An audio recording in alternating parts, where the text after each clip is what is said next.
Señoras y señores, buenas tardes. Para mí es un honor participar en este curso y, además, hacerlo a propósito de una pieza singular dentro de las colecciones del siglo XIX y dentro de la historia del retrato español, que además tiene un interés especial dentro de las adquisiciones posteriores a las colecciones reales por parte de los amigos del Museo del Prado, como se ha dicho en esta presentación. Precisamente yo quería comenzar mi intervención recordando ese momento, el año 1982, cuando la Fundación de Amigos del Museo daba sus primeros pasos y adquiría, con la colaboración del Banco de España y de la entonces llamada Caja Postal de Ahorros, este retrato de Concepción Serrano, que después tendría el título nobiliario de Condesa de Santovenia, pintado por uno de los grandes artistas españoles del XIX, que es Eduardo Rosales. Con tal motivo, como se acaba de decir también en esta presentación, se editaba un opúsculo cuya nota introductoria estaba firmada por el entonces director del museo, don Federico Sopeña, que calificaba aquella incorporación al museo como un verdadero acontecimiento. Era, en efecto, un gran acontecimiento por la importancia misma del cuadro, como digo, uno de los más bellos retratos del siglo XIX, y, sobre todo, eran sus palabras, porque subrayaba el papel del Museo del Prado como una empresa cultural del Estado, pero no menos de la sociedad. Pero había también un motivo quizá más pequeño, pero más emocionante en esa adquisición. Conchita Serrano era la hija pródiga que volvía a casa. El presidente Enrique Lafuente Ferrari, que había visto unos años antes con muchísima pena cómo el cuadro que había estado depositado en el Museo de Arte Moderno había pasado a la colección Fernández Maldés, decía que era rescatado ahora por manos amigas. Nada más deseado que aquello que se cree perdido.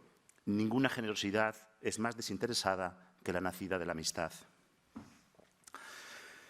La pintura, en efecto, había pertenecido a los padres de la retratada, don Francisco Serrano y su esposa Antonia Domínguez, y fue cedida por María Gallangos, la viuda de Leopoldo Serrano, el quinto hijo de Francisco y Antonia, por lo tanto el hermano pequeño de Concepción, al antiguo Museo de Arte Moderno, donde estuvo expuesta varios años, después de una exposición memorable, que era la exposición de retratos de niño que se abrió en 1925. El cuadro se quedó allí hasta que fue vendido en los años 40. Cuando se vendió, el prestigioso crítico y académico José Francés se lamentaba en 1955 de que un patronato y un director tacaños e incompetentes se dejaran arrebatar la pintura por una colección particular. Habría que esperar, por lo tanto, casi 3 décadas para que la niña en rosa, como también se la conocía, volviese a acaparar portadas y comentarios por la singular, luminosa belleza del lienzo. Los amigos del museo han cambiado por unas monedas generosas un lugar de inmortalidad para el cuadro y el pintor, decía una crónica del diario ABC con este dibujo de Grau Santos. ¿Quién fue aquella niña? ¿Por qué fue retratada? ¿A quién se le ocurrió vestirla de rosa? Detrás de una niña así siempre hay una madre única. La madre explica mucho de su hija, del cuadro y de su historia. Me van a permitir que en el comienzo de esta conferencia me extienda en su madre, en la madre de Conchita Serrano, porque Conchita Serrano fue un producto de su madre, a la que estuvo especialmente ligada durante su vida, y el cuadro fue propiedad suya. Es, por tanto, en gran medida la madre la que explica a la hija y al cuadro. Me he permitido titular este epígrafe «Cherchez la maman», una especie de parodia de «Cherchez la femme», que es la expresión francesa que nos habla de buscar la raíz de los acontecimientos, la raíz de las cosas, ¿no? La madre de Conchita se llamaba Antonia Micaela Domínguez Borrell. Era una mujer culta hija única de Miguel María Domínguez, que fue el primer conde de San Antonio, un rico hacendado establecido en Cuba, que se casó en Madrid, la madre de Concepción, la madre de Conchita, se casó en Madrid con su primo, el general y político Francisco Serrano Domínguez, más de 20 años mayor que ella. Tenía ya una carrera, su marido tenía una carrera prometedora y la tendría todavía más, ¿no? Hacía presagiar mayores glorias. Poco después de su matrimonio, Francisco fue destinado a la Embajada de España en París. Este periodo de estancia en París del matrimonio fue decisivo en la formación del gusto y de las habilidades sociales de Antonia, a la que llamaban sus íntimos Antoñita la cubana, con cierto desprecio. Ella vivió en París en un mundo de apariencias, de etiqueta, donde deslumbraba por su belleza.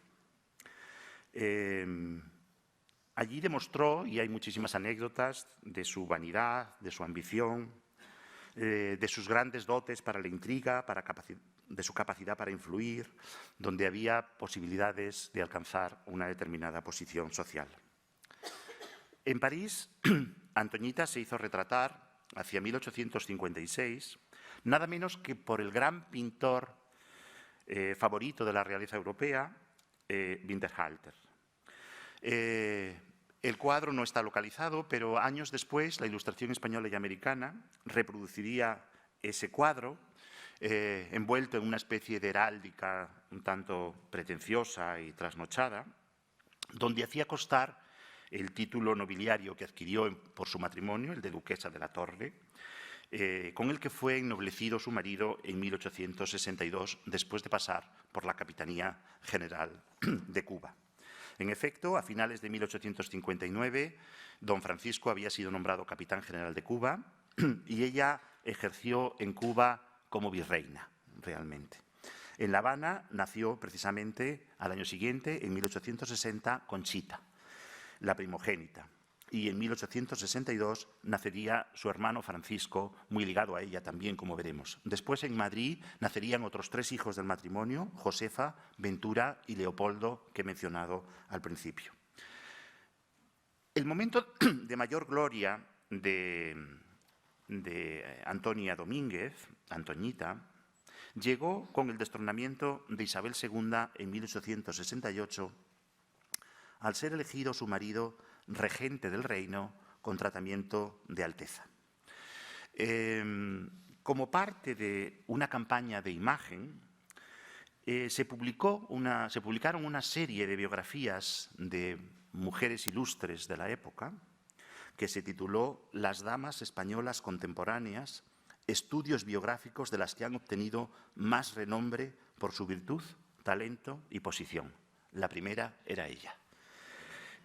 Naturalmente, la prensa afín elogió la publicación como enormemente acertada para dar a conocer quiénes eran las mujeres, digamos, del nuevo régimen político emanado de la Revolución del 68.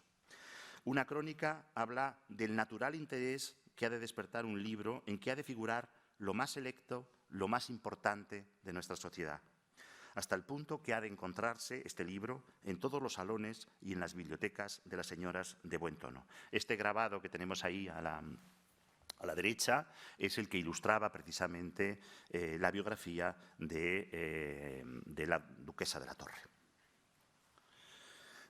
La familia Serrano estableció su residencia en la llamada Casa de los Heros, que estaba en el lugar donde está hoy el Ministerio de Educación, en la calle de Alcalá. Ese palacio, que ya no existe, pero del que existen fotografías antiguas y se ven algunos grabados, les he puesto estas imágenes, aunque ustedes que son de Madrid no les hace falta situarse, digamos, en donde se encontraba ese palacio, pero para que ustedes sepan exactamente dónde vivía el regente, ¿no? El palacio del regente, el palacio de la regencia. El testimonio más evidente,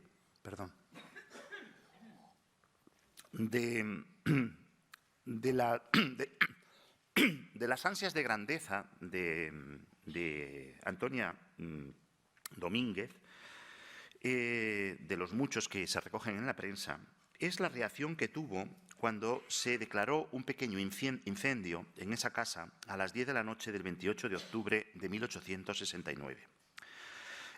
Los daños fueron muy escasos, el tejado apenas quedó un poco afectado y no supuso ningún trastorno en las habitaciones principales. El matrimonio parece ser que estaba fuera de su casa en ese momento y sus hijos ya estaban acostados, volvieron precipitadamente y los trasladaron a casa de su abuela, la condesa de San Antonio, la madre, que vivía un poco más arriba junto al Café Suizo. Unos días después, el Consejo de Ministros acordaba que, palabras textuales, a consecuencia del incendio del Palacio de la Regencia, el general Serrano trasladaba su residencia a las habitaciones que en el Palacio Real ocupaban temporalmente los duques de Montpensier. Es decir, que se convirtió en reina, de facto. Era conocida por el nombre de la regenta, ¿no? Y, por supuesto, consiguió instalarse en palacio como una reina. Con la llegada de Amadeo de Saboya, el trono estaba ocupado por un monarca, ya no era su marido el regente, y por lo tanto su posición en la corte quedó un tanto relegada, ¿no? Para demostrar que su posición todavía, que su papel todavía era relevante en la corte, desde el siglo XVIII era habitual que los grandes personajes encargasen retratos a artistas importantes y se exhibiesen en las exposiciones, ¿no? Aunque en los catálogos aparecen siempre las iniciales, como para ocultar la identidad, todo el mundo reconocía quién era ese personaje. Es decir, era una manera de aparecer, hoy diríamos aparecer en los papeles, entonces aparecer entre las pinturas, ¿no?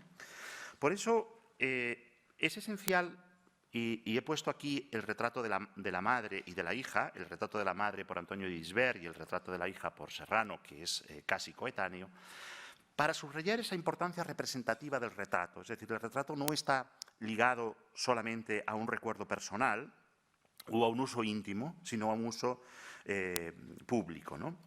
La exposición del año 71 fue la única que se celebró durante el reinado de Amadeo de Saboya. Y ella fue capaz de llamar la atención de dos de los grandes artistas del momento, como era Gisbert y Rosales, ¿no? Ya digo que aunque hoy tendemos a ver esos retratos al margen, digamos, del tema, son evidentemente una manifestación pública del poder. Uno de los objetivos de una madre con esas ínfulas era conseguir que su hija, pronta a entrar en la edad casadera, hiciese una buena boda. La costumbre o la intención de las madres de casar bien a las hijas forma parte de una tradición que seguramente que no tengo que explicarles en exceso, ¿no? Para casar a la hija había que vestirla de largo, ¿no? Encontré por azar en una revista catalana de la época, un poquito anterior, este chiste de los años 60 de Tomás Padró, que juega precisamente con el largo de la falda, ¿no? Muchacha, te tendré que comprar un vestido largo. Dice, ¿por qué, mamá? Porque yendo de corto veo que los jóvenes pasan de largo. Juega con el corto y el largo, ¿no? Cuando la niña iba de corto todavía no era una niña dispuesta para casarse, pero estaba casi a punto de casarse, ¿no? Digo porque el vestido y la longitud de la falda del vestido es un elemento importante del retrato al que pasaré después. A finales del año 77, cuando Conchita contaba solamente 17 años, la prensa anuncia, estamos ya en la restauración de Alfonso XII, se anuncia que Elena Martín de Molina, marquesa de Castelflorite, pedía la mano para su hijo, que era conde de Santovenia, pedía la mano de Conchita para su hijo, ¿no? Y se anuncia que la madre viaja a París a comprar el trousseau destinado a su hija. El marido de Conchita, José María Martínez Campos, era el segundo conde de Santovenia y tenía ya el título porque su madre era viuda, había nacido también en La Habana. La prensa da a entender que la boda se celebrará de forma inmediata. Sin embargo, la boda se pospuso 3 años. La razón que yo encuentro para que se pospusiese esa boda fue debida a la pretensión de doña Antonia de casar simultáneamente a su hijo varón, Francisco, que seguía a Conchita, con otra hija de la marquesa de Castelflorite, ¿no? A lo que ella parece ser que se oponía, no tenía ningún interés. Y la duquesa de la Torre dijo que no aceptaba el matrimonio de José María con Conchita, parece ser que estaban enamorados, que era un matrimonio realmente por amor, si no se aceptaba el matrimonio de Francisco con Mercedes, que era 3 años mayor que Francisco. Francisco solo tenía 15 años y, por lo tanto, el matrimonio no se celebró. Tardó 3 años en celebrarse, porque ella puso ese requisito. El doble matrimonio se celebró finalmente porque la consuegra de Antoñita falleció en 1880.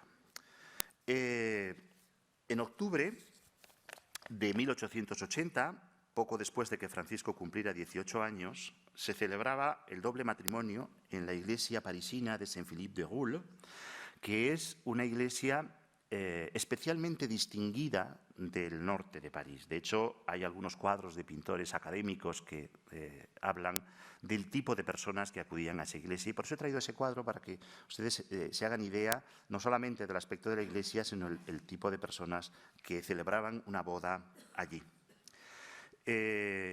Antonia cedió el título de condesa de San Antonio, que tenía por su padre, se lo cedió a su hijo, que estaba destinado, obviamente, a heredar el título también de ducado de la Torre.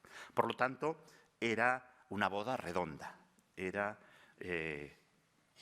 la mejor estrategia de Antoñita, aparentemente. Las crónicas de la boda se detienen en los regalos recibidos, se explayaron en la descripción de los trajes que llevaban las novias. No voy a leerlos, pero es interesante, por ejemplo, que se refieran a que el propio presidente de la República Francesa, Monsieur Thiers, o su esposa, mejor dicho, enviase un ramo de flores a la novia. Es decir, que todo eso se cuenta, evidentemente, en los periódicos de Madrid para hablar. Es decir, es la vida social de la época, ¿no? Y saber quién es el que tiene un papel en la sociedad. Se celebró el banquete en el Hotel Scrip de París, un hotel muy prestigioso, y las dos parejas salieron de viaje de novios para Londres de manera inmediata. Normalmente así acaban los cuentos, ¿no? Los cuentos acaban con boda y después ya no se cuenta más. Se insinúa siempre que el matrimonio es un largo periodo de felicidad donde no hay nada que contar. Pero en el caso de Francisco Serrano y Mercedes había mucho que contar. Aquella boda, y sobre este aspecto no me voy a detener porque aquí sí que ya sería alejarme demasiado del motivo de esa conferencia. Aquella boda fue el detonante de uno de los mayores escándalos de la España de la Restauración, porque al volver de viaje de novios, Mercedes les dijo a sus suegros, es decir, a don Francisco y a doña Antonia, que su marido no era capaz de cumplir las funciones como hombre, por lo que estaba dispuesta a divorciarse y a solicitar al Papa la anulación del matrimonio por no consumación. Eso generó una larguísima lista de panfletos, de opúsculos, donde cada uno de los partidarios de Mercedes o de Francisco daban sus argumentos, ¿no? El más interesante es uno escrito, firmado por Luis Carreras, que digamos, que era partidario de Mercedes, hace el artículo a favor de Mercedes, porque Mercedes escapó con otro hombre, entonces dijeron que había huido de casa. En fin, la historia es muy larga, pero es otra conferencia, evidentemente. Dijo, el ataque es contra doña Antonia, que se la presenta como la gran culpable. Es la gran culpable verdaderamente de aquella iniquidad.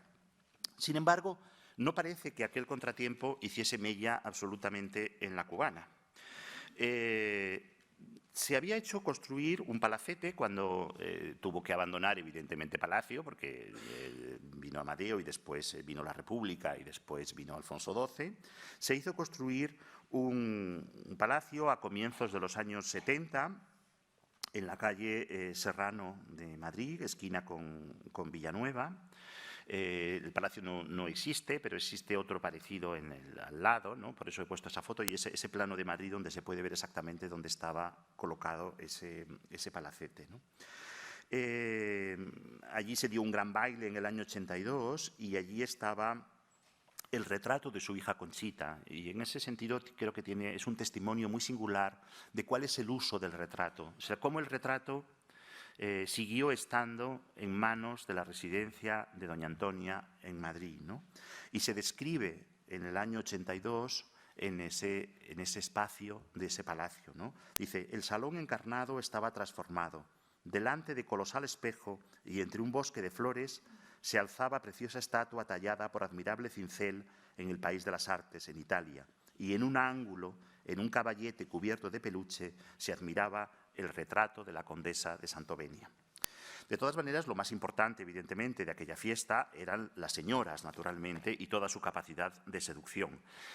La condesa de la Torre, doña Antonia, seguía conservando todo ese atractivo, como describen en las crónicas de aquella fiesta. Hablan de su tez pálida, blanca, hermosa, pero notable. Su encantadora figura, ¿no? El sello de su espiritual elegancia. Por supuesto, describen exactamente cómo va vestida, con todos los detalles del traje que son tan importantes. El viejo general Serrano, que sufrió enormemente todas las circunstancias y todo el escándalo de la separación de su hijo, volvió a ocupar la sede diplomática española en París a comienzos de los años 80. En la capilla de la embajada se casaría en 1884 su hija Pepita, con el príncipe ruso Kochubey, y después de la muerte del general se casarían también sus hermanos Ventura y Leopoldo. Probablemente de esos años es un cuadro que realizó Jan van Beers, del que se hizo una litografía, donde aparece ya como una mujer más gruesa, de más edad, ¿no? Pero donde sigue conservando, digamos, ese gusto por las apariencias, ¿no? El gusto por lo pretencioso, el gusto por las telas brillantes, por los trajes rasos, por el mobiliario rococó, por toda la retórica del poder, digamos, de un aristócrata del siglo XVIII, ¿no? Que formaba parte de ese gusto aristócrata de los nobles advenedizos del siglo XIX, realmente. Los condes de Santovenia, Conchita y su marido, vivieron en Francia durante los primeros meses de casados y permanecieron allí durante gran parte de su vida. En París nació su hijo Carlos, nieto de Antonia, y que heredaría el ducado de la Torre y el condado de Santovenia. También residieron ocasionalmente en Madrid, en casas de su padre. De todas maneras, la estrella de doña Antonia no se apagó nunca y el recuerdo del cuadro sigue presente, ¿no? El palacete de la calle Serrano se convirtió en un punto de encuentro, en un salón de encuentro, ¿no? Los salones aristocráticos en todas las grandes capitales europeas se convierten en centros sociales o de intriga política o de debates literarios, ¿no? Digamos, mitad mundanos también, ¿no? Un poco frívolo, pero es algo que quizás no se ha estudiado en España con la profundidad que se ha estudiado en París, pero que sigue siendo importante, ¿no? Como elemento de socialización. Siempre atribuimos a las instituciones los lugares centrales de socialización, pero también estos espacios privados, ¿no? Las relaciones íntimas que existen entre personas y que se reúnen en un lugar y donde se recibe, son elementos muy importantes. Y ahí estaba el retrato de Conchita, ¿no?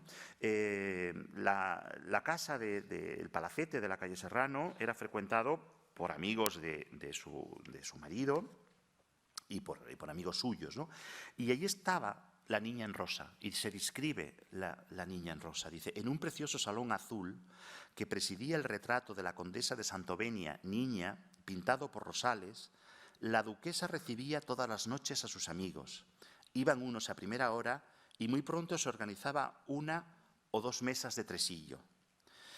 La condesa de Santovenia, la real, aquella ideal Conchita Serrano, reina de la elegancia, no jugaba, como no jugaban en aquella época, a diferencia de lo que ocurre ahora, se refiere cuando está escrito esto en los años 80, a diferencia de lo que ocurre ahora, ni las casadas jóvenes ni las solteras, pero sostenía animada conversación con un grupo juvenil del que formaba parte, plena de juventud y de belleza, Clarita Lengo, la hija del pintor Horacio Lengo, el malagueño, de quien se decía que su padre, el delicado pintor de las aves y de los brocados, dibujaba los figurines de sus trajes, verdaderas maravillas de gusto.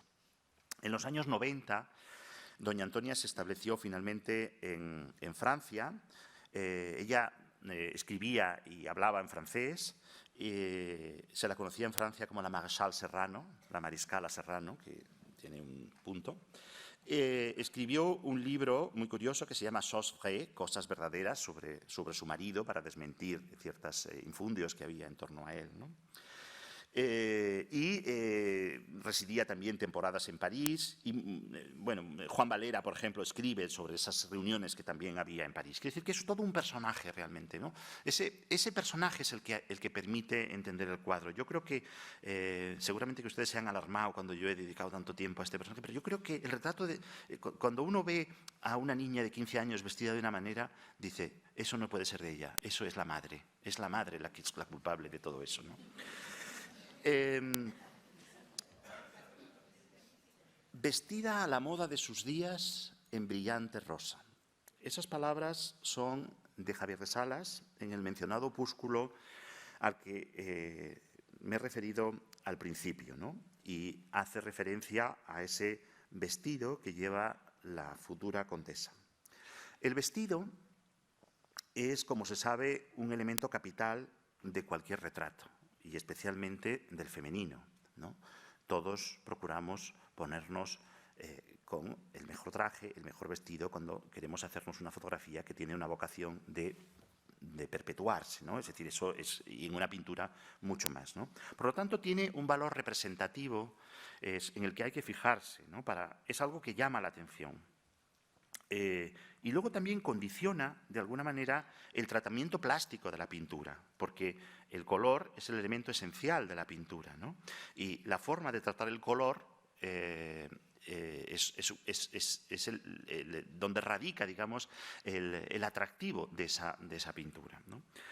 El traje, sin duda, es el elemento visual que más determina la plasticidad de ese cuadro. Hay que atribuir, sin duda, a doña Antonia la elección de ese modelo.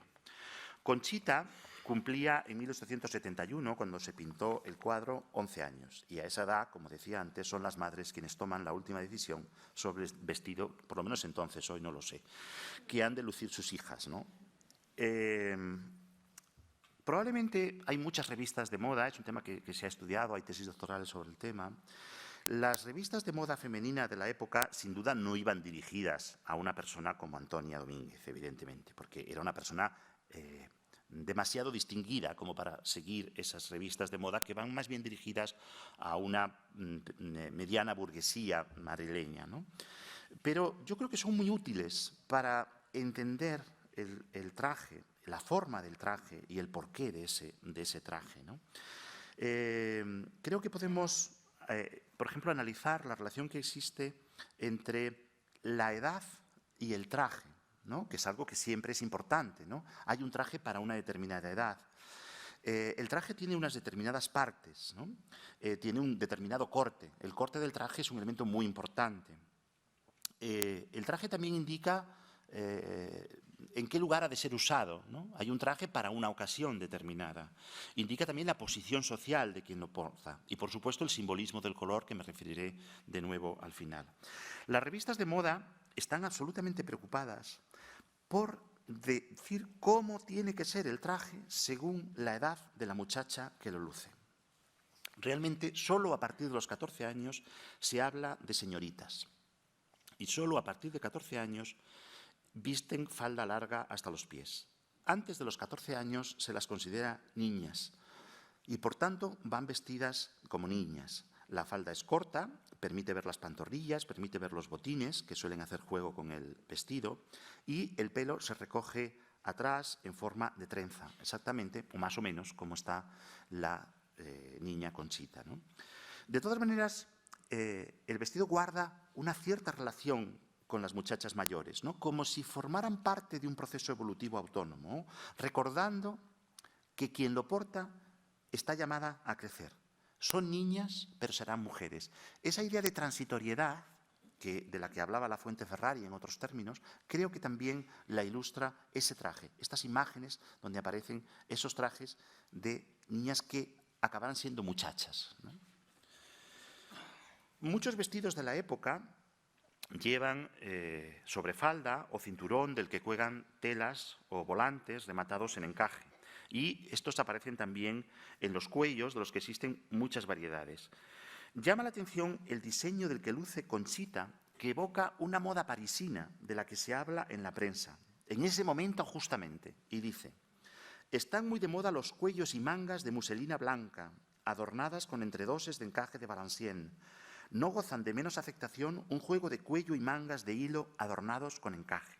Es decir, que tenía lo último de lo último, se había puesto la última moda de París. Otro elemento importante de la indumentaria, indicativo de la clase social, muy especialmente, y también, por supuesto, del seguimiento de la moda, que sirve para enmarcar la figura, es el dolman de terciopelo negro forrado de piel que cae sobre los hombros de Conchita, que tiene un papel plástico tan importante porque enmarca el retrato, realza el rosa y distingue la figura del fondo, ¿no? Tiene un sentido evidentemente plástico, pero también es un elemento de moda, ¿no? Las niñas burguesas de su edad tenían que conformarse con una manteleta, pero ella no era como los demás. Ella seguía la más sofisticada moda de París, donde el dolman era una absoluta novedad. Es decir, mientras las revistas de la época están poniendo niñas con manteleta porque es lo que pueden llevar, ella lleva dolman de terciopelo.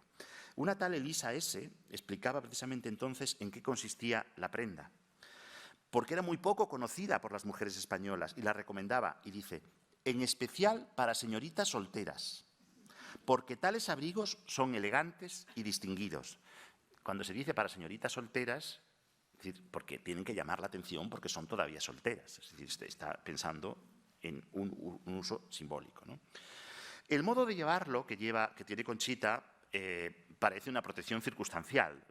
Realmente parece más bien un día fresco de primavera que un día de invierno. No parece que necesite realmente ese dolman, por lo tanto, tiene un interés todavía más simbólico, ¿no? La utilización de la tela de raso también evidencia una clase social elevada y un traje muy especial, ¿no? Está destinado a una circunstancia singular. No es en absoluto un vestido de diario. Es un traje para ser recordado, ¿no? Como recuerdan muchas niñas y mujeres aquel traje que estrenaron un día, ¿no? Es aquel traje rosa, aquel traje que llevé en tal ocasión, ¿no? En tal momento. En La Moda Elegante, una de las revistas de moda de la época, se comenta un traje de teatro para señoritas confeccionadas en tafetán de color rosa, con volante encallonado de la misma tela y corpiño con una tela de raso del mismo color, formando escote cuadrado, cuyo contorno delantero se guarnece con encajes rizados, cuya descripción coincide bastante con el traje de la condesa. En cuanto al color rosa, el rosa es evidentemente ya entonces un color femenino, aunque no exclusivo de niñas y jovencitas. Su propia madre y otras damas habían utilizado en ocasiones el color rosa. Importa mucho el simbolismo del vestido, el simbolismo del adorno, ¿no? Hay una anécdota que se cuenta en la prensa de la época que un día la duquesa de la Torre, Antoñita, se vistió en una fiesta, cuando era todavía regente su marido, con margaritas. Y con esa costumbre de hacer una interpretación doble de todos los elementos decorativos, una parte de la prensa anticarlista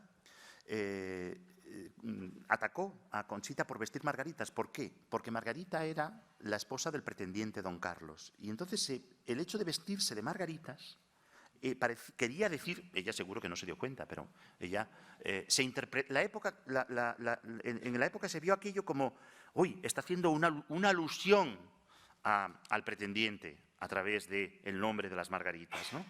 Quiero decir con esto que el color rosa no es neutro, ¿no?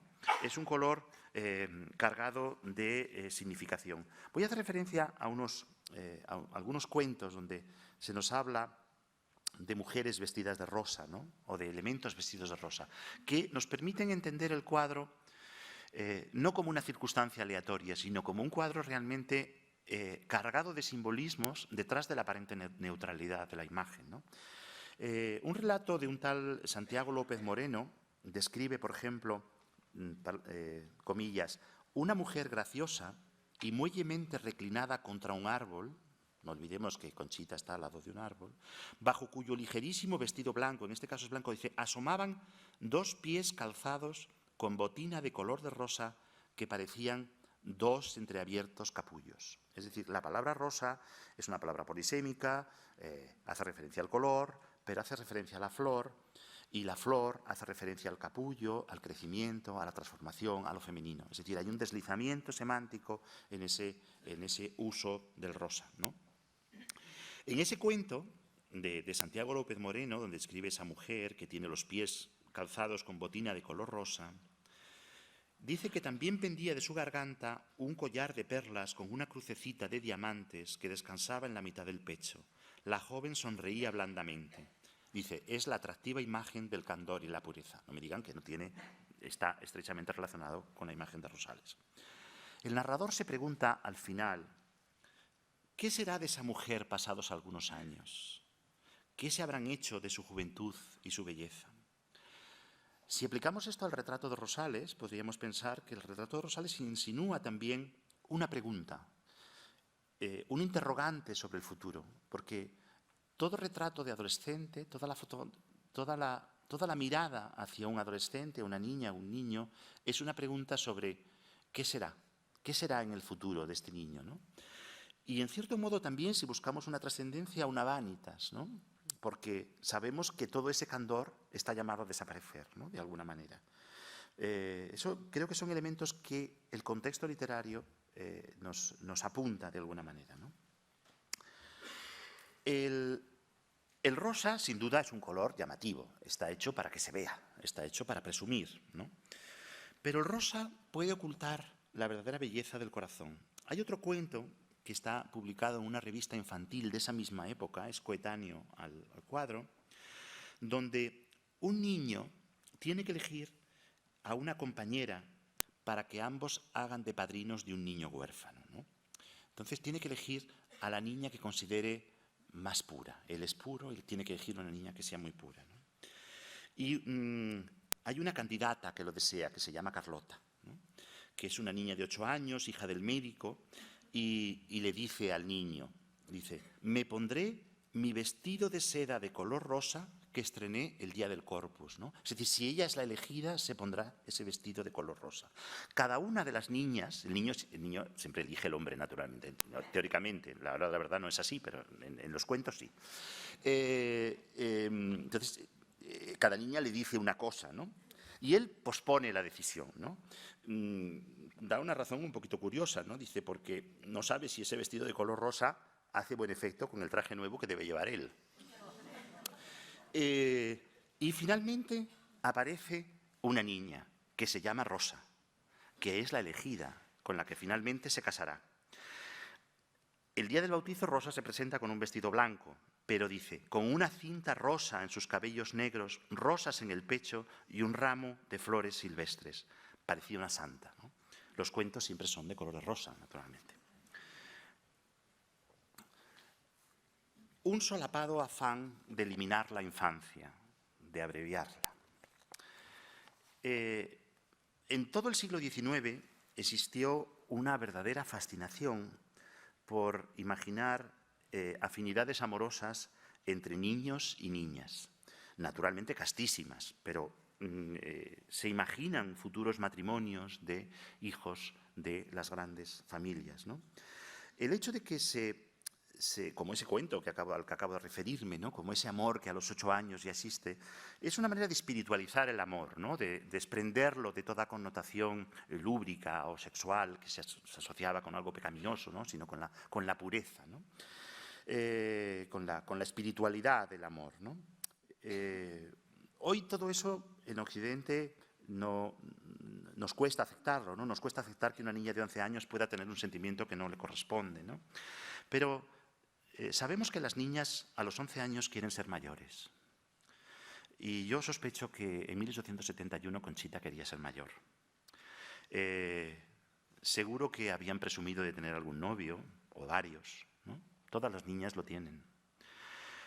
Incluso antes, seguramente que se habría disfrazado con los vestidos de su madre. Hay cuadros que nos presentan a los niños disfrazados con los vestidos de su madre. Es una cosa que pasa ahora y pasaba también entonces, que cogen los adornos, el maquillaje. Y seguro que las madres, al ver a sus hijas disfrazarse con sus vestidos, se ponían un poquito contentas, ¿no? Por una parte, queremos que los niños tengan infancia, que no crezcan, pero al mismo tiempo sabemos que es importante que estén preparados para crecer. Y nos hace gracia verlos crecidos, en cierta manera, ¿no? Antonio Gala, a propósito de una exposición memorable que se celebró en este museo, El Niño en el Museo del Prado, percibía que al ver los cuadros de aquella exposición, que había un solapado afán de eliminar la infancia, de abreviarla. Esas son palabras de Antonio Gala, ¿no? Es decir, él decía una frase, un pensamiento muy bonito, que parece que estamos más preparados para entender el futuro del niño que para entender su presente, ¿no? Nos imaginamos cómo será, pero nos cuesta entender cómo es verdaderamente. Como si también a nosotros se nos hubiera olvidado cómo éramos, ¿no? Todo retrato infantil, de alguna manera, es la evocación de una edad de oro, porque en el imaginario de los adultos, la infancia se piensa siempre como un instante maravilloso, un instante anterior a toda la mutación que se va a producir en la edad adulta. Los padres suelen observar con nostalgia a los niños, ¿no? Y curiosamente, en el XIX había una tendencia a representarlos como personas mayores. Voy a hacer un pase rápido de algunas imágenes que además están expuestas, algunas de ellas ahora mismo, en esa sala itinerante del museo, donde realmente se está adivinando lo que van a ser de mayores. Están comportándose casi como mayores. Por ejemplo, Luisa de Prat y Gandiola, la marquesa de Barbanzón y condesa de Prader, que se casaría con Daniel Carballo, el famoso cuadro de Antonio López. Incluso cuando tienen una ternura romántica, como estos cuadros de Esquivel, tienen realmente una actitud que no les corresponde. Es decir, se nota demasiado que posan. Es como si el pintor o sus comitentes quisiera verlos ya mayores, ¿no? Incluso los fondos parecen fingidos, ¿no? Existen siempre unos códigos compositivos que se repiten, incluso más allá del marco nacional, ¿no? Por ejemplo, ese retrato de la reina Victoria con 13 años evidencia que tienen unos códigos de colocación, plásticamente no tiene absolutamente nada que ver con el cuadro Rosales, pero compositivamente tiene mucho que ver. Es decir, la idea de personaje en la naturaleza, con una falda que no llega hasta los pies, con una expresión cándida, asociado a todo ese ámbito natural, ¿no? O este otro de la Serre, que también es muy, muy cercano en cierta medida a esa misma poética, o incluso en fotografía. Me interesa mucho esta imagen, es la que he encontrado más cercana, aunque hay otras más. Es una fotografía de Levitsky de una joven de hacia 1865, un poco antes que el cuadro de Rosales, pero me interesa subrayar esa importancia del fondo como una escenografía. Es decir, el fondo de Rosales no es un fondo real, no es un fondo de una naturaleza vivida, es una gran escenografía teatral. Y realmente es lo mismo que sucede en las fotografías. Incluso la pose de la muchacha, la falda, el pie que se adelanta, la forma de colocar, la pose que tiene, evidencia que hay toda una manera de ver. Es decir, hay un modo de ver ese tránsito de la adolescencia, ¿no?, a la primera juventud, ¿no? En el mismo sentido, por ejemplo, habría que ver este cuadro de Giovanni Boldini, de Alay de Banti en blanco, de 1866. Este cuadro me interesa porque empieza a subvertir de alguna manera los códigos representativos en favor de los valores más bien plásticos, ¿no? Es decir, está utilizando también, en este caso, el blanco, en Rosales es el rosa, pero la plasticidad del blanco como elemento propio de la pintura, ¿no?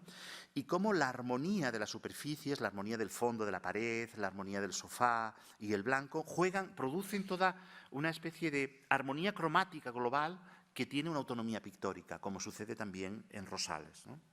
Aunque evidentemente está ligada a una moda, ¿no? La Fuente Ferrari, en el opúsculo tan verdaderamente valioso, porque realmente es verdaderamente difícil decir tantas palabras lúcidas en extensión tan breve, puso de relieve también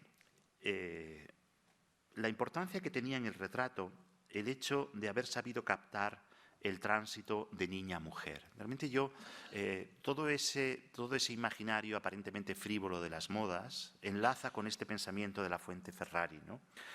La Fuente dice: este caer del brazo expresa por sí mismo un abandono todavía pueril, pero por otro lado, la mujercita que alienta ya en su cuerpo busca un ritmo de gracia, algo mudable y exquisito, algo tan fugaz como la propia niñez de la damita, en la que se inicia con promesa inminente la completa feminidad, ¿no?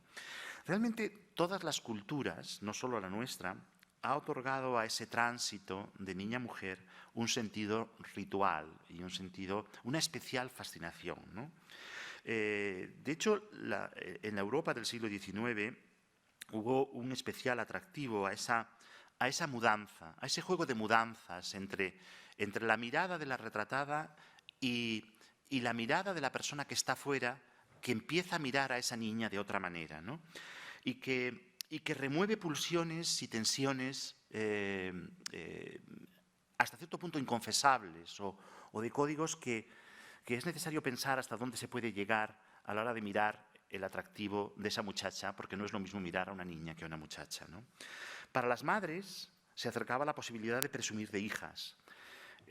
Las hijas es una manera de recordar lo que las madres fueron, pero mejores, virginales, estupendas, ¿no? Toda madre está orgullosa de sus hijas, ¿no? Para las niñas era el momento de ser admiradas.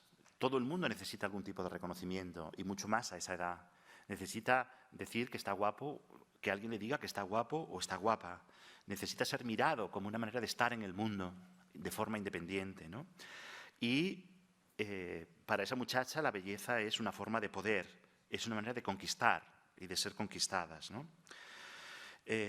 Para los poetas, ese momento de transición es el misterio de la rosa a punto de florecer, ¿no?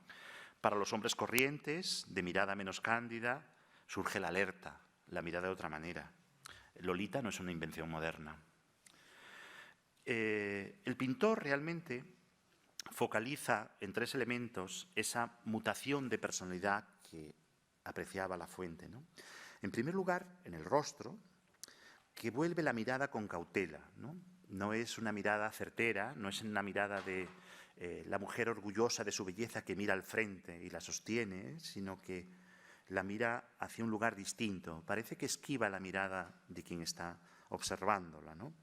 Y sonríe, pero sonríe levemente, con una emoción incierta. Los niños y las niñas podían sonreír. La sonrisa, que es algo que se exige en nuestra sociedad contemporánea, está reñido con la tradición de la pintura. Solo, como digo tantas veces a mis estudiantes, solo los tontos se ríen, ¿no? Hay que retratar, pero esa niña sí puede sonreír, porque todavía puede permitirse la sonrisa, ¿no? Y esta es una sonrisa muy, muy leve. Ríe para sí, no está riéndose por nada que ocurra en el exterior, ¿no? Realmente, como en los rostros de Velázquez, de los que luego me referiré, Rosales refleja realmente una apariencia sin impostura, ¿no? Es una niña levemente coqueta, pero no hay una historia. No es una mujer con historia. La historia está todavía por escribir, ¿no? La pose de la retratada, que ella la asume como propia, ¿no? Y que nosotros la asumimos también como propia, es evidente que está construida por el pintor Rosales a partir de una memoria visual de otros retratos. Por lo tanto, juega con la imposición de un gesto, colócate de esta manera que te voy a retratar así, con un momento circunstancial propio de una niña obediente, de una mocita que se siente mayor porque hay un pintor importante que la va a mirar durante un rato y la va a pintar. Pero al propio tiempo, Rosales, al aprovechar unos determinados modelos históricos, está dotándola de una solemnidad, no de una falsedad, sino está aprovechando una determinada lección histórica que ha sido muy destacada en los estudios sobre la obra, ¿no? Esas referencias al paisaje del cuadro de Velázquez del Príncipe de Baltasar Carlos o la pose de Fernando VII en el cuadro de Goya de Fernando VII en un campamento, y que él mismo había aplicado en otro retrato, en el retrato del duque de Bailén, un poquito posterior, ¿no? La vida en rosa. La mayor demostración de opulencia y de felicidad en el mundo contemporáneo, como ustedes saben, consiste en no hacer nada. El mayor lujo es estar permanentemente de vacaciones, llevar una vida regalada, frívola, rodeada de lujos. Ese es el verdadero poder contemporáneo, ¿no?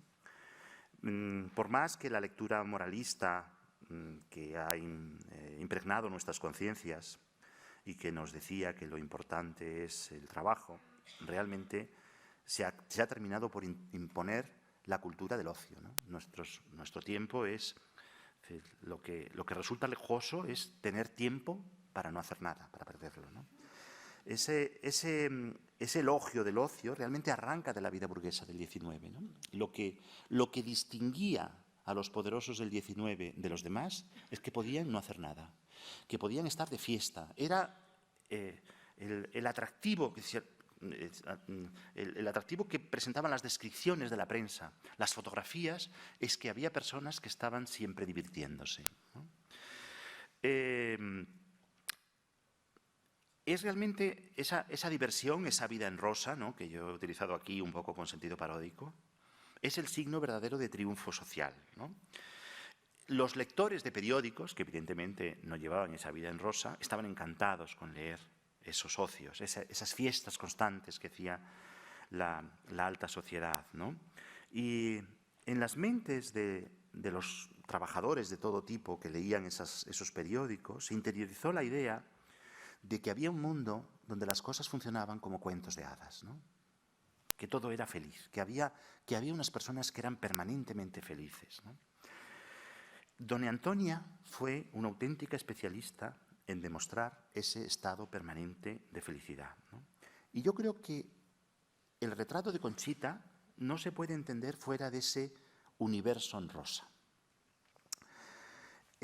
No solo por su color, sino también por lo que trata de transmitirnos, ¿no? Por la realidad de ese personaje, por el lugar al que pertenece ese personaje, por la fisonomía y por todo lo que se leía de ella y cómo se fusionaba en lo que se contaba de ella el retrato y la realidad del personaje, ¿no? Porque, igual que hoy, nosotros conocemos a muchos personajes simplemente a través de imágenes de revistas, de fotografías, de televisión, donde se funde lo que esas imágenes nos cuentan de los personajes y la propia realidad de esos personajes a los que nosotros no tratamos, ¿no?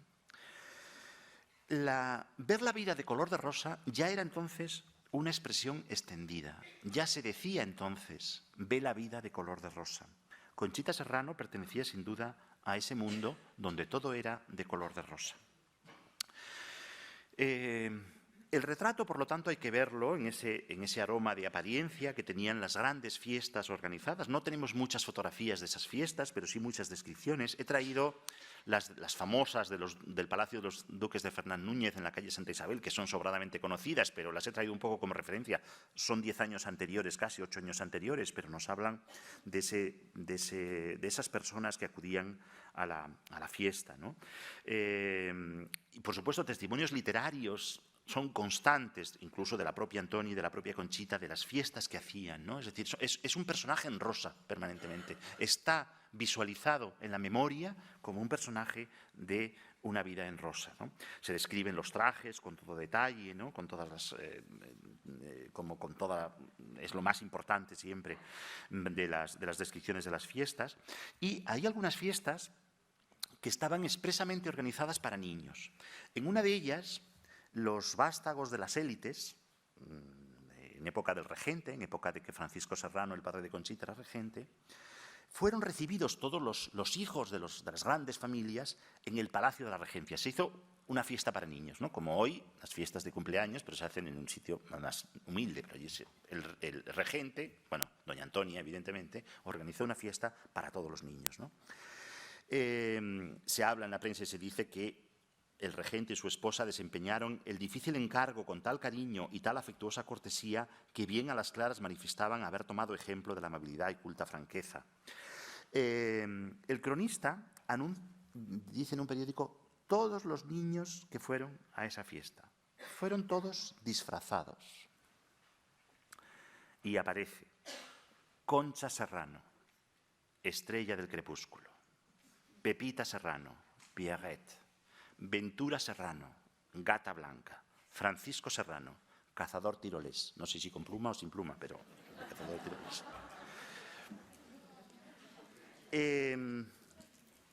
La elección del disfraz de estrella del crepúsculo para Conchita Serrano, un año antes de que Rosales la retratara vestida de rosa, ilustra, por lo tanto, esa dimensión ficcional de la etiqueta aristocrática, ¿no?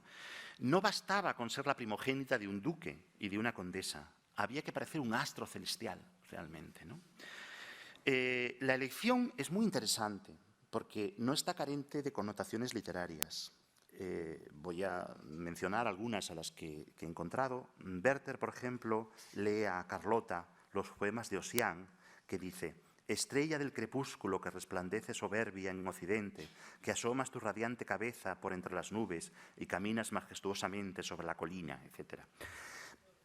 Es decir, pensad en el cuadro. Estrella del crepúsculo es también el título de una poesía de Alfred de Musset que dice: estrella del crepúsculo, lejana mensajera, cual frente de los velos nocturnos surge pura, desde el palacio azul del seno de los cielos, ¿qué estás mirando en la llanura? La tempestad se aleja y el viento se ha calmado. ¿Qué buscas en la tierra adormecida? Pero ya hacia los montes te veo descender. Te escapas sonriendo, amiga melancólica, y tu mirada trémula va a desaparecer. Es difícil no pensar o no relacionar esas poesías con este cuadro, ¿no? La metáfora también está, por supuesto, presente en la literatura popular de la época, donde el crepúsculo se convierte en lo contrario, en algo matutino, primaveral y rosa, ¿no? Hay un cuento que dice: era una mañana de primavera en que apenas un ligero crepúsculo de color de rosa anuncia, es una contradicción, pero bueno, un ligero crepúsculo de color de rosa anuncia la salida del sol. El ambiente que se respiraba fresco y suave hallábase impregnado del aroma de esas tiernas y delicadas plantas que solo confían a las amorosas brisas de la noche los tesoros de su perfume, ¿no? Como digo, resulta difícil sustraerse a esa mirada literaria cuando se contempla ese retrato de Santovenia, ¿no? En el baile de la presidencia, que se celebró 4 años después de pintar ese cuadro, Conchita pudo lucir, con 14 años, también un traje granadina listas rosa con lazos de mismo color. Me pregunto si es el mismo con el que está retratado, ¿no? Aunque el traje de granadina es este, que es un poco diferente, pero hay ligeras variantes, ¿no? A pesar de la posición política que había tenido su padre durante el sexenio, en 1874 estamos ya en la restauración alfonsina, y el baile adquiere otras connotaciones distintas, no tiene el protagonismo que tenía anteriormente, ¿no? Pero es curioso porque en aquella ocasión, dice la crónica, en el baile de los Fernán Núñez, los jóvenes aristócratas se vistieron de pierrettes y pierrots, con 2 comparsas, los rosas y los azules, y entre las señoritas rosas iba Conchita Serrano. En 1878, la prensa publicó una poesía de una señora que se llamaba Faustina Sáez de Melgar, que no ha pasado a la historia de la literatura por sus versos, pero yo la voy a hacer honor aquí, con motivo del cumpleaños de Conchita, que era el 8 de diciembre, Día de la Inmaculada Concepción. El cuadro, la poesía es bastante más larga, pero ya dado la hora no me voy a extender. Parece un trasunto poético del cuadro de Rosales, realmente, ¿no? Aunque la muchacha ya tenía en el año 78, ya tenía 18 años y ya se había anunciado el compromiso matrimonial, ¿no? La poesía dice: «Eres Concha, flor preciosa de peregrina hermosura, dulce niña candorosa, hoy capullo, pronto rosa, de espléndida granura. De rico tronco nacida, ramaje altivo te ofrece, cual firme apoyo en la vida, y a su sombra bendecida, tu puro cáliz florece». La reputación de este retrato, y voy a ir terminando, realmente no ha cesado de aumentar desde que la Fuente Ferrari lo calificara de obra maestra, ¿no? Es cierto que, de todos modos, la crítica contemporánea, no hay mucha crítica contemporánea cuando se expuso en el año 71, pero sí que hay algunos testimonios, se sintió un poco desconcertada, porque Rosales siempre suscitaba un cierto desconcierto, ¿no?, por esa pincelada constructiva relacionada con la tradición de Velázquez y esa autonomía pictórica frente al claroscuro y al volumen de la tradición académica, ¿no? Tubino, por ejemplo, dice que lo ve como un pasajero error, ¿no? No acaba de entender esa factura tan suelta. Y dice que considera una osadía pintar una figura al aire libre, vestida y calzada de color rosa muy vivo, llenando el cielo, la mayor parte del fondo, iluminado también con tintas rosáceas. Claro, tiene tintas rosáceas para compensar el tono del rosa, ¿no? Y eso, para él, hace difícil que el rostro tenga una importancia. El rostro era lo importante siempre en el retrato, la fisonomía, ¿no? Pero al dar tanta relevancia a los aspectos materiales, el rostro, como elemento representativo, se pierde, pero la pintura gana, porque el valor de la pintura no es la dimensión representativa de un rostro, ¿no? Y eso resultaba conflictivo en la época, ¿no?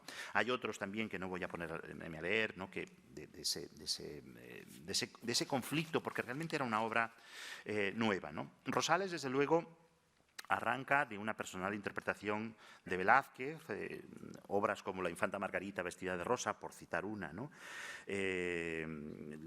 Los encajes negro y plata, ¿no?, la combinación autónoma de colores, la soltura de los detalles, la autonomía de las flores, por ejemplo, que nos obliga a recorrer el cuadro en superficie, recreándonos en la plasticidad de la pintura y no tanto en el valor representativo del propio personaje, ¿no? Hoy existe también rechazo en general a equiparar a Rosales con pintores coetáneos como Manet, ¿no? Por supuesto, una comparación con Manet no aporta absolutamente nada. Cada artista, evidentemente, Manet también se nutre de la pintura española y del mundo velazqueño, obviamente, pero lleva la pintura hacia otro lugar, ¿no? Es decir, el mismo magisterio puede producir resultados distintos, ¿no? Indudablemente, el resultado de Rosales con Velázquez es menos irónico que el de Manet, pero yo creo que esa supresión de los medios tonos, de los toques de pincel, sí que por lo menos son elementos coincidentes, ¿no? También se ha buscado la comparación con Whistler, siempre un artista difícil de catalogar, aunque Rosales es siempre mucho más enérgico, ¿no? Los personajes tienen mucho más empaque frente a ese refinamiento cosmopolita que tiene Whistler, que se acerca más al japonismo, pero indudablemente esa voluntad de utilizar los planos de color con sentido decorativo es bastante coincidente. En todo caso, ya digo que no puede negarse una cierta similitud con unos y con otros, con ese juego de armonías cromáticas, ¿no? La Fuente hablaba del raso en las luces que desfallece hacia el blanco, mientras las sombras se matizan delicadamente en gris, ¿no? Parece que nos está hablando de un cuadro de Whistler, ¿no? Es imposible no acordarse de la inesperada joya rosa y negra, como decía Baudelaire, de la Lola de Valencia, o incluso del propio texto de Whistler, Las 10 en punto, cuando habla de ese artista imaginario que percibe en su escogida selección de tonos brillantes y delicados matices la sugestión de futuras armonías. Es decir, nos está hablando de una autonomía de la pintura. Al fin y al cabo, ese es el atractivo que hoy tiene para nosotros la pintura de Rosales. Todo lo demás es literatura. Gracias.